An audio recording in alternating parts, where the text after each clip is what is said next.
The side they don't show you about Japan Part 2. If you come to Japan, you will see many salary men going to work or coming home from work. You might even see them in the club or at the izakaya having an amazing time with each other. But did you know that most salarymen work between 12 to 18 hours a day? That's why you might sometimes see them asleep on the train or on a bench or sidewalk.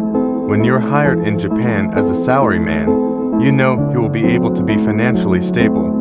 Underneath the surface, things may seem normal. They are just the average working breadwinner in Japan after all. But as more research and news comes out, at what cost to their personal lives and health, many kids and wives in Japan don't see their father much due to his work as a salaryman. There's a lot of pride associated with having a family and being able to afford it.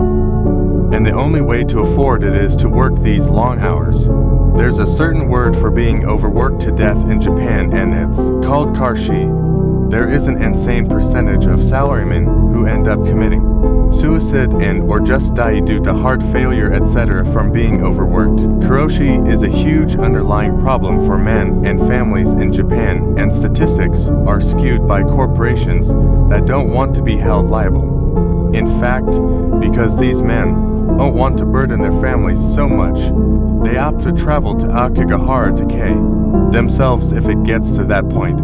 Akigahara is known as the suicide forest and is where Logan Paul disrespectfully posted about finding a salaryman. Not all salarymen experience karoshi since it depends on their work boss largely. But seeing the many pachinko gambling booths, izakayas bars, and manga cafes, it's easy to see that these are ways for salarymen to decompress from the stress of their work life.